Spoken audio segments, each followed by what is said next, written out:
ಸ್ನೇಹಿತರೆ, welcome to my channel A B agriculture. ಇವತ್ತು ನಾವು ಸಾವಯವ ಕೃಷಿಯಲ್ಲಿ ನೆಗೆಟಿವ್ ಬಗ್ಗೆ ಮಾತಾಡೋಣ. ಏನಪ್ಪ ನೆಗೆಟಿವ್ ಸಾವಯವ ಕೃಷಿಲಿ? ನೋಡಿ, ಇದು ನೋಡ್ತಾ ಇರ್ಬೋದು.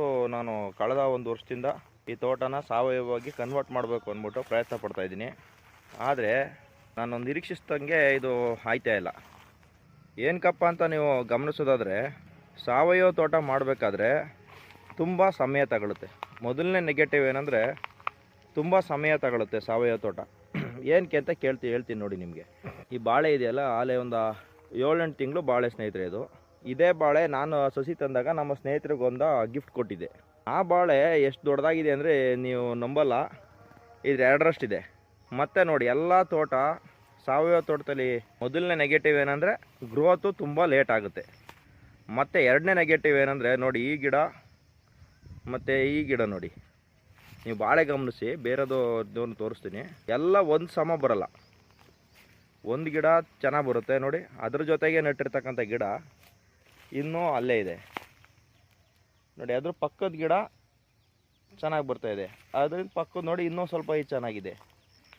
ಹೋಲಿಸ್ಕೊಂಡ್ರೆ ತುಂಬ ದೊಡ್ಡದಾಗಿ ಬೆಳೆದಿದೆ. ಸಾವಯವ ಕೃಷಿಲಿ ಮಾಡಬೇಕಾದ್ರೆ ಇನ್ನೊಂದು ನೆಗೆಟಿವ್ ಅಂತ ಇದು ಭಾವಿಸ್ತೀನಿ. ಏನಂದರೆ, ಎಲ್ಲ ಗಿಡನೂ ಒಂದು ಸಮ ಬರಲ್ಲ. ಅದೇ ರೀತಿ ಈಗ ಬಾಳೆ ಒಂದೇ ಅಲ್ಲ, ಕೋಕೋನು ತಗೊಳ್ಳಿ ನೀವು. ನೋಡಿ, ಇದು ಕೋಕೋ ನಾನು ನಟ್ಟು ಒಂದು 10 ತಿಂಗಳಾಗಿದೆ ಇವಾಗ. ನೋಡಿ, ಆ ಕೋಕೋನು ನೋಡಿ, ಹಾಗೆ ನೋಡಿ ಇಲ್ಲಿ ಈ ಕೋಕೋನು ನೋಡಿ,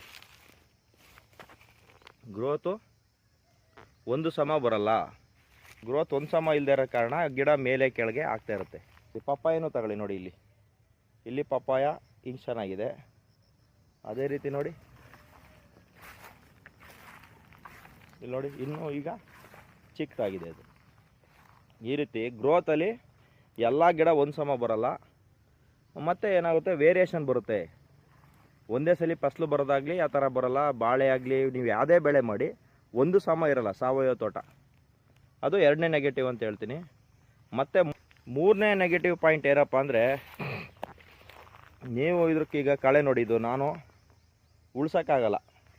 ಉಳ್ಸೋಕ್ಕಾಗಲ್ಲ ಅಂದಾಗ ನಿಮಗೆ ಗೊತ್ತಾಯ್ತು. ಕಳೆ ಒಂದು ಎದೆ ಮಟ್ಟ ಇತ್ತು, ನಿಮಗೆ ಅದ್ರದ್ದು ಒಂದು ವಿಡಿಯೋ ಹಾಕ್ತೀನಿ ನಿಮ್ಮ ಮಧ್ಯ. ಎದೆ ಮಟ್ಟಕ್ಕೆ ಕಳೆ ಬಂದ್ಬಿಡುತ್ತೆ. ನಾವು ಇದ್ರೊಳಗಡೆ ನೋಡೋಕ್ಕಾಗಲಿ ಗಿಡ ಏನಾಯಿತು ಏನೂ ಒಂದು ಗೊತ್ತಾಗಲ್ಲ. ಉಳ್ಸಲ್ಲ ಅನ್ನೋ ಕಾರಣಕ್ಕೆ ನೋಡಿ ಈ ಥರ ಇಲ್ಲ, ಇದೊಂದು ಚಾಪ್ ಕಟ್ರ್ ತಗೊಂಡು ನಾವು ಕಟ್ ಮಾಡ್ಕೊಳ್ತಾ ಇರಬೇಕಾಗುತ್ತೆ. ಒಂದು 2 ತಿಂಗಳು 3 ತಿಂಗಳಿಗೆ ಒಂದೊಂದ್ಸಲಿ ನಾವು ಗಿಡನ ಕಟ್ ಮಾಡಲಿಲ್ಲ ಅಂದರೆ ನಾವು ನೆಟ್ಟಿರೋ ಗಿಡಗಳಿಗಿಂತ ಇದು ಡಾಮಿನೇಟ್ ಮಾಡಿಬಿಡ್ತದೆ ಕಳೆ. ನಮ್ಮ ಗಿಡದ ಗ್ರೋತು ಕಡಿಮೆ ಆಗುತ್ತೆ. ಸುಮ್ಮನೆ ನೋಡಿ, ಇಲ್ಲಿ ನುಗ್ಗೆ ಗಿಡ ನೆಟ್ಟಿದೆ. ಬಹುಶಃ ನಿಮಗೆ ಗೊತ್ತಾಗ್ತಾ ಇಲ್ಲ ಅನಿಸುತ್ತೆ. ನೋಡಿ, ಇದು ಈ ಕಳೆ ಬೆಳ್ಕೊಂಡಿರೋದ್ರಿಂದ ಹಂಗೆ ಚೀಕ್ಲಾಗ್ಬಿಟ್ಟಿದೆ. ಇದೊಂದೇ ಅಲ್ಲ, ಸುಮಾರು ಎಲ್ಲಿ ಗಿಡ ನಮ್ಮದು ಗಿಡ ನೆಟ್ಟಿರೋ ದೊಡ್ಡ ಗಿಡ ಇರ್ತದೆ ಅಲ್ಲಿ ಪರವಾಗಿಲ್ಲ. ಇನ್ನು ಸಣ್ಣ ಗಿಡ ಇದ್ದ ಕಡೆ ಅಂತೂ ಆ ಗಿಡನೇ ಡಾಮಿನೇಟ್ ಮಾಡುತ್ತೆ. ಇಲ್ಲಿ ನುಗ್ಗೆ ನೋಡಿ, ಇಲ್ಲಿ ನುಗ್ಗೆ ಗಿಡ ಅದು ಹೇಳೋಕ್ಕೆ ಬಿಡಲ್ಲ. ಕಳೆನ ನಾವು ಮಾಮೂಲಿ ಸಣ್ಣ ಇದು ಮಿಷಿನಿಂದನಾದ್ರು ಕಂಟ್ರೋಲ್ ಮಾಡ್ಕೋಬೋದು, ಇಲ್ಲ ಕುಯ್ಸ್ಬೇಕಾಗ್ತಾ ಇರುತ್ತೆ. ಒಂದು 2-3 ತಿಂಗಳಿಗೆ ಮಳೆಗಾಲದಲ್ಲಂತೂ ಕಳೆದೇ ದೊಡ್ಡ ಸಮಸ್ಯೆ ಆಗುತ್ತೆ. ಕಟ್ ಮಾಡ್ಕೊಂಡ್ರೆ ಉತ್ತಮ, ಬಟ್ ಕಟ್ ಮಾಡ್ಕೊಳ್ಳೋದಲ್ಲೇ ಬಿಟ್ರಂತೂ ಗಿಡಗಳೆಲ್ಲ ಹಾಳಾಗುತ್ತೆ. ಇದು 3ನೇದು ಪ್ರಾಬ್ಲಮ್ಮು ಸಾವಯವ ಕೃಷಿ ಮಾಡೋರಿಗೆ. 4ನೇದು ಏನಪ್ಪ ಅಂದರೆ, ಈಗ ಕೆಮಿಕಲ್ ಹಾಕೋದಾದರೆ ಅಂದರೆ ಗೊಬ್ಬರ ತಂದು ಹಾಕೋದಾದರೆ ಚೀಲದಲ್ಲಿ ತರ್ಬೋದು, ನಾವು ಆಲ್ಮೋಸ್ಟ್ ಹಾಕ್ಬಿಡ್ಬೋದು. ಈ ಸಾವಯವದಲ್ಲಿ ಹಂಗಲ್ಲ. ಯಾಕಂದರೆ ಇನ್ನೂ ಭೂಮಿ ನಾವು ಮೊದಲನೇ ವರ್ಷ ಆಗಿರೋದ್ರಿಂದ ನಾವು ಭೂಮಿನ ಇನ್ನೂ ರೆಡಿ ಮಾಡ್ಕೊಂಡಿರೋದಿಲ್ಲ. ರೆಡಿ ಮಾಡ್ಕೊಂಡಿದ್ದೇ ಇಲ್ಲದೇ ಇರೋ ಕಾರಣ ಏನಾಗ್ತದೆ, ಗಿಡಗಳಿಗೆ ಸಾಕಷ್ಟು ಪೋಷಕಾಂಶಗಳು ಕೊರತೆ ಆಯ್ತದೆ. ಅದಕ್ಕೆ ವೇರಿಯೇಷನ್ ಆಗೋದು ಗಿಡ. ಪೋಷಕಾಂಶ ಕೊರತೆ ಆಗ ನಾವು ತಿಪ್ಪೆ ಗೊಬ್ಬರ ಹಾಕ್ಸಿದ್ದೀನಿ. ಒಂದೊಂದು ತೆಂಗಿನ ಮರಕ್ಕೆ 3 ಇದು ಹಾಕಿದ್ದೀನಿ. ತಿಪ್ಪೆ ಗೊಬ್ಬರ ಆಗಲಿ ಮತ್ತು ಎಕ್ಸ್ಟರ್ನಲ್ ಕೊಡಬೇಕಾಗುತ್ತೆ. ಅದಕ್ಕೆ ನಾವು ಜೀವಾಮೃತ ಮಾಡ್ಕೊಳ್ಳೋದಾಗಿರ್ಬೋದು, ಕೃಪಾಮೃತ ಮಾಡೋದಾಗಿರ್ಬೋದು, ಪಂಚಾಮೃತ ಮಾಡೋದಾಗಿರ್ಬೋದು, ಅಥವಾ ತಿಪ್ಪೆ ಗೊಬ್ಬರಗಳನ್ನ ಹಾಕೋದಾಗಿರ್ಬೋದು. ಈ ಥರ ಸುಮಾರು ಮೆಥಡಲ್ಲಿ ನಾವು ಮಾಡಬೇಕಾಗುತ್ತೆ. ಅದು ಮಾಡೋದು ಲೇಬರ್ನ ಜಾಸ್ತಿ ಕೇಳುತ್ತೆ ಮತ್ತು ಶ್ರಮ ಜಾಸ್ತಿ ಹಾಕಬೇಕು. ಮೊದಲನೇ ವರ್ಷ 2 ವರ್ಷ ಅಂತೂ ಶ್ರಮ ಆಗ್ತಾನೇ ಇರಬೇಕು. ಏನು ಗಿಡಗಳು ಗ್ರೋತ್ ಅಷ್ಟು ಕಾಣಲ್ಲ, ಏನಪ್ಪ ಇದು ಅಂತ ಅನಿಸಿ ಬೇಜಾರು ಕೂಡ ಆಗುತ್ತೆ ಕೆಲವು ಸಲ. ಅಕ್ಕಪಕ್ಕದಲ್ಲ ನೋಡಿದಾಗ ನಾವ್ಯಾಕಷ್ಟು ರಿಸ್ಕ್ ಮಾಡಬೇಕಪ್ಪ, ನಾವು ಕೆಮಿಕಲ್ ಫಾರ್ಮಿಂಗ್ ಮಾಡ್ಬೋದಲ್ಲ, ಇವೆಲ್ಲ ನಾವು ಸಗಣಿನೆಲ್ಲ ಕಲಿಸ್ಕೊಂಡು ಇವೆಲ್ಲ ಮಾಡ್ಕೊಂಡು ಮೈಯೆಲ್ಲ ಸ್ಮೆಲ್ಲು ಹಾಕೋಕ್ಕೂ ಜನಗಳು ಬರೋಲ್ಲ. ನಾವು ಡ್ರಿಪ್ಪಲ್ಲಿ ಕೊಡೋಣ ಅಂತ ಹೋದರೆ ಡ್ರಿಪ್ ಕಟ್ಕೊಳ್ಳುತ್ತೆ, ಜೆಟ್ಟಲ್ಲಿ ಆರ್ಸೋಣ ಅಂತ ಹೋದರೆ ಜೆಟ್ಗಳು ಕಟ್ಕೊಳ್ಳುತ್ತೆ. ಅದೆಲ್ಲ ಏನು ಇಷ್ಟೊಂಥರ ಹಿಂಸೆ ಆಗ್ತಾ ಇರಬೇಕು ಅಂತಲೂ ಅನಿಸುತ್ತೆ. ಅದು ಮಾನಸಿಕವಾಗಿ ನಾವು ಅದಕ್ಕೆ ಪ್ರಿಪೇರ್ ಆಗಬೇಕಾಗುತ್ತೆ. ಇಲ್ಲದೆ ಹೋದರೆ ಅದು ಕೂಡ ಒಂದು ಮಾನಸಿಕವಾಗಿ ಪ್ರಿಪೇರ್ ಆಗೋದು ಒಂದು ನೆಗೆಟಿವ್ ಪಾಯಿಂಟ್ ಅಂತ ನಾನು ಭಾವಿಸ್ತೀನಿ. ಅದು 4ನೇ ನೆಗೆಟಿವ್ ಪಾಯಿಂಟು. 5ನೇದು ಏನಪ್ಪ ಮೇಜರ್ ಅಂತ ಅಂದರೆ, ನೀವು ಸಾವಯವವಾಗಿ ಬೆಳೆದಿದ್ದೀವಿ ಅಂದ ತಕ್ಷಣ ಮಾರ್ಕೆಟ್ ಕೆಲವೊಂದು ಕಡೆ ಈಗೀಗ ಓಪನ್ ಆಗಿರ್ಬೋದು. ಈಗ ಕೆಲವರು ಸಾವಯವ ಏನಪ್ಪ ಪ್ರೂಫ್ ನಿಂದು ಸಾವಯವವಾಗಿ ಬೆಳೆದಿದೆಯಾ ಅನ್ನೋದಕ್ಕೆ, ನೀವು ಸುಮ್ಮನೆ ಸುಳ್ಳು ಹೇಳ್ತೀಯಾ ಅನ್ನಂಗೂ ಕೂಡ ಮಾತಾಡ್ತಾರೆ. ಮಾರುಕಟ್ಟೆನೂ ಕೂಡ ಒಂದು ನೆಗೆಟಿವ್ ಪಾಯಿಂಟ್ ಅಂತ ನಾನು ಹೇಳ್ತೀನಿ ಈ ಸಂದರ್ಭಕ್ಕೆ. ಹಾಗಂತ ಮಾಡಬೇಡಿ ಅಂತ ಅಲ್ಲ, ನಾನು ಮಾಡ್ತಾಯಿದ್ದೀನಿ, ಸಾವಯವಗೆ ಮಾಡ್ತೀನಿ, ಏನೇ ಪ್ರಾಬ್ಲಮ್ ಆದರೂ ನಾನು ಮಾಡ್ತೀನಿ. ನೀವು ಕಷ್ಟಪಟ್ಟು ಬೆಳೆದ್ರೂ ಅದಕ್ಕೆ ಸಪ್ರೇಟ್ ಆದ ಮಾರುಕಟ್ಟೆ ಇದುವರೆಗೂ ಆಗಿಲ್ಲ. ಕೆಲವೊಂದು ಕಡೆ ಇದೆ ಸಿಟಿಲಿ, ಕೆಲವೊಂದು ಕಡೆ ಇರ್ತದೆ. ಈ ಚಿಕ್ಕ ಚಿಕ್ಕ ಹಳ್ಳಿ ಕಡೆ ಸ್ಮಾಲ್ ಟೌನಲ್ಲಿ ಇದೆಲ್ಲ ಇನ್ನೂ ಸಪ್ರೇಟಾಗಿ ಮಾರೋಂಥ ವ್ಯವಸ್ಥೆ ಆಗಲಿ ಇನ್ನೂ ಅಷ್ಟಾಗಿ ಆಗಿಲ್ಲ. ಮುಂದೆ ಆಗುತ್ತೆ ಅನ್ನೋ ಭರವಸೆ ಇದೆ. ಅದಕ್ಕೆ ನಾನು ಹೇಳ್ತೀನಪ್ಪ, ಇದ್ರೆ ನಾನು ಅನುಭವದಲ್ಲಿ ಹೇಳ್ತಾ ಇರೋದು. ನಾನು ಲಾಸ್ಟ್ ಟೈಮು ಮೆಣಸಿನ್ಕಾಯಿನ ಆರ್ಗ್ಯಾನಿಕ್ಕಾಗಿ ಬೆಳೆದಿದ್ದೆ, ಸಾವಯವವಾಗಿ ಬೆಳಿಬೇಕು ಅನ್ನೋ ಕಾರಣದಿಂದ ಬೆಳೆದಿದ್ದೆ. ಅದನ್ನ ನಾನು ಮಾರ್ಕೆಟ್ಗೆ ಎತ್ಕೊಂಡು ಹೋದಾಗ ಅಲ್ಲೇನಪ್ಪ ಅಂದರೆ, ಅವ್ರು ಮಾಮೂಲಿ ಎಲ್ಲರದ್ದು ಏನು ರೇಟು ನಂದು ಕೂಡ ಅದೇ ರೇಟ್ ತಾತಿದ್ರು. ಅದು ನನ್ನಂಗೆ ಬೇರೆ ರೈತರುಗಳಿಗೂ ಬೇಜಾರಾಗಿರ್ತದೆ ಅಂತ ಭಾವಿಸ್ತೀನಿ. ಆರ್ಗ್ಯಾನಿಕ್ ಅಂದರೆ ನೀವು ಬೇರೆ ರೇಟ್ ಕೊಡಿ ಅಂತ ಅಲ್ಲ, ಶ್ರಮಕ್ಕೆ ಸ್ವಲ್ಪ ಇದು ಶ್ರಮದಾಯಕ. ಇಳುವರಿಲೂ ಕೂಡ ನಾವು ಕಾಂಪ್ರಮೈಸ್ ಮಾಡ್ಕೋಬೇಕಾಗುತ್ತೆ. ಕೆಮಿಕಲ್ ಫಾರ್ಮಲ್ಲಿ ಮಾಡಿದರೆ ಸ್ವಲ್ಪ ಇಳುವರಿ ಜಾಸ್ತಿ ಎಕ್ಸ್ಪೆಕ್ಟ್ ಮಾಡ್ಬೋದು, ಖರ್ಚು ಕೂಡ ಜಾಸ್ತಿ ಆಗುತ್ತೆ. ಇದರಲ್ಲೇನು ಆರ್ಗ್ಯಾನಿಕ್ ಮಾಡೋಕ್ಕೇನು ಖರ್ಚು ಕಡಿಮೆ ಆಗುತ್ತೆ ಅಂತ ಭಾವಿಸ್ಬಿಡಿ. ನಾವು ಜೀವಾಮೃತ ಮಾಡೋಕ್ಕೆ 70 ರೂಪಾಯಿ 60 ರೂಪಾಯಿ ಕೊಟ್ಟು ಬೆಲ್ಲ ತಗೊಬತ್ತೀವಿ. ಆ ಬೆಲ್ಲ ನಾವು ಹಾಕಿ ಸಗಣಿ ಮಾಡಿ ಒಂದು ಹಸು ಸಾಕಬೇಕು, ನಾಟಿ ಹಸುನ.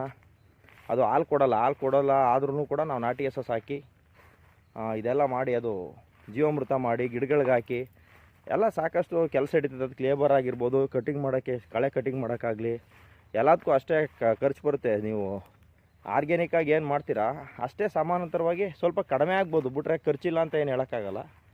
ಅದು ಕೂಡ ಒಂದು ಮೇಜರು ಮಾರ್ಕೆಟದು ಇದುವರೆಗೂ ಇನ್ನೂ ಆಗಿಲ್ಲ. ಅದು ಒಂದು ಮೇಜರು ನೆಗೆಟಿವ್ ಅಂತ ಹೇಳ್ತೀನಿ. ಹಾಗಂತ ನಾವೆಲ್ಲ ಕುಗ್ಗೋದು ಬೇಡ. ಏನೇ ಆದ್ರೂ ಫ್ಯೂಚರ್ ಇರೋದು ಆರ್ಗ್ಯಾನಿಕ್ಕಿಗೆ. ಈಗ ನಾವು ಕೆಮಿಕಲ್ ಫಾರ್ಮಿಂದ ಬೇಸತ್ತು ಎಷ್ಟೇ ಮಾಡಿದರೂ ಅದರಲ್ಲಿ ಆದಾಯ ಇಲ್ಲ ಅಂತ ಭಾವಿಸಿನೇ ನಾವು ಆರ್ಗ್ಯಾನಿಕ್ ಫಾರ್ಮ್ಗೆ ಬಂದಿರೋದು. ಆರ್ಗ್ಯಾನಿಕ್ ಫಾರ್ಮ್ ಮಾಡೇ ಮಾಡ್ತೀವಿ. ನೋಡಿ, ಇದು ನನ್ನ ಹಸು ಮಲೆನಾಡು ಗಿಡ್ಡ, ಪ್ರಶಾಂತಿನಿ ಅಂತ ಇದ್ರ ಹೆಸರು. ಅರ್ಧ ಲೀಟ್ರ್ ಹಾಲು ಕೊಡ್ತಾಳೆ. ಇದರಿಂದಲೇ ನಾನು ನನ್ನ ತೋಟಗಳಿಗೆ ಜೀವಾಮೃತ ಆಗಲಿ ಮತ್ತೊಂದಾಗಲಿ ನಾನು ಮಾಡಿ ಇದರಿಂದಲೇ ನಾನು ಗಿಡಗಳನ್ನ ಬೆಳೆಸ್ತಾ ಇರೋದು. ಭಾಳ ಸಾಧು. ಆದರೆ ಮೂಗು ದಾರ ಮುಟ್ಟಕ್ಕೆ ಮಾತ್ರ ಆಯಕ್ಕೆ ಬಂದ್ಬಿಡುತ್ತೆ. ಬೇರೆ ಹಸುಗಳ ಥರ ಅಲ್ಲ, ಸ್ವಲ್ಪ ಇದು ಜಾಸ್ತಿ ಇವಕ್ಕೆ ಸಿಂಡು ಅಂತ ಹೇಳ್ತೀವಿ ನಮ್ಮ ಕಡೆ. ಹಿಂಗೆ ಸಿಂಡು ಅದು ಇದೆಲ್ಲ ಮೇಯಲ್ಲ, ಚೆನ್ನಾಗಿದ್ರೆ ಮಾತ್ರ ಮೇಯೋದು. ಇದು ಸ್ನೇಹಿತರೆ, ನಿಮಗೆ ಆರ್ಗ್ಯಾನಿಕ್ಕಾಗಿ ಮಾಡೋರಿಗೆ ಒಂದು ನೆಗೆಟಿವ್ ಬಗ್ಗೆನೂ ಹೇಳಬೇಕು ಅಂತ ವಿಡಿಯೋನ ಮಾಡ್ತಿದ್ದೀನಿ. ನನ್ನ ವಿಡಿಯೋ ಎಷ್ಟಾಗಿದೆ ಅಂತ ಭಾವಿಸ್ತೀನಿ. ಕಳೆ ಅಂತೂ ಒಂದು ಆಳುದ್ದ ಬಂದ್ಬಿಟ್ಟಿತ್ತು. ಈಗ ಮಳೆ ಸ್ಟಾರ್ಟ್ ಆಗುತ್ತಲ್ಲ, ಹಾಗಾಗಿ ಎಲ್ಲ ಕಟ್ಟಿಂಗ್ ಮಾಡಿ ನೋಡಿ ಎಲ್ಲ ನೀಟಾಗಿ ಕಾಣಿಸ್ತಾ ಇದೆ. ಇವಾಗ ನೋಡೋಕ್ಕೆ ಖುಷಿ ಆಗ್ತಿದೆ ನನ್ನ ತೋಟನ. ಸಮಸ್ಯೆ 1000 ಇರ್ಬೋದು, ಎಲ್ಲದರಲ್ಲೂ ಸಮಸ್ಯೆ ಇರುತ್ತೆ. ಆರ್ಗ್ಯಾನಿಕಲ್ಲೂ ಇರ್ತದೆ, ಕೆಮಿಕಲ್ ಫಾರ್ಮಿಂಗಲ್ಲೂ ಇರ್ತದೆ. ನೀವು ಯಾವುದೇ ಇದರಾಗಲಿ ಮನುಷ್ಯ ಹುಟ್ಟಿದಾಗಲಿಂದ ಸಾಯೋ ತನಕ ಸಮಸ್ಯೆಗಳ ಮಧ್ಯೆ ಅವ್ರು ಹೋರಾಡ್ಕೊಂಡೇ ಬದುಕಬೇಕು. ಸಮಸ್ಯೆಗಳಿಗೆಲ್ಲ ಎದುರೋ ಮಾತೇ ಇಲ್ಲ. ನಾವು ಏನು ಅಂದ್ಕೊಂಡಿದ್ದೀವಿ ಅದೇ ರೀತಿ ಬದುಕು ಮಾಡಬೇಕು ಅನ್ನೋ ಉದ್ದೇಶದಿಂದಲೇ ನಾವು ಆರ್ಗ್ಯಾನಿಕ್ ಆಗಲಿ ನಮ್ಗೆ ಯಾವ್ದು ಸರಿ ಅನಿಸುತ್ತೆ ಅದು ಮಾಡ್ತಾಯಿದ್ದೀವಿ. ಮರದಲ್ಲೂ ಕಾಯಿಗಳು ನಾನು ಗೊಬ್ಬರ ಯಾವುದು ಯೂಸ್ ಮಾಡ್ತಾಯಿಲ್ಲ, ಆದ್ರೂ ಕಾಯಂತೂ ಬಿಡ್ತಾವೆ. ಲಾಸ್ಟ್ ಇಯರ್ ಅಂತೂ ಒಂದೇ ಒಂದು ಇರಲಿಲ್ಲ. ನೋಡಿ, ಇದು ತಿಪ್ಪೆ ಗೊಬ್ಬರ ಎಲ್ಲ ಹಾಕಿದ್ದೀನಿ. ನೋಡೋಣ ಮುಂದೆ ಏನೇನಾಗುತ್ತೆ, ಯಾವ ಥರ ಇದ್ರದ್ದು ಅಪ್ಡೇಟ್ ಸಿಗುತ್ತೆ ಅಂತ ನಿಮಗೆ ತಿಳಿಸ್ತಾ ಹೋಗ್ತೀನಿ. ಯಾಕೋ ಈ ನಡುವೆ ವೀಡಿಯೋ ಸಬ್ಸ್ಕ್ರೈಬ್ ಮಾಡಿರ್ತಕ್ಕಂಥವ್ರು ವೀಡಿಯೋನ ವೀಕ್ಷಣೆ ಮಾಡ್ತಾಯಿಲ್ಲ. ಇಲ್ಲ ನಮ್ಮಿಂದನೇ ತಪ್ಪಾಗಿದೆಯೋ ಅಥವಾ ನಮ್ಮ ವೀಡಿಯೋ ಮಾಡೋ ರೀತಿ ಸರಿ ಇಲ್ವೋ ನಮ್ಗೆ ಗೊತ್ತಾಗ್ತಾಯಿಲ್ಲ. ವೀಡಿಯೋನ ಮುಗಿಸ್ತಾಯಿದ್ದೀನಿ. ಎಲ್ರಿಗೂ ಒಳ್ಳೆಯದಾಗಲಿ. Thank you.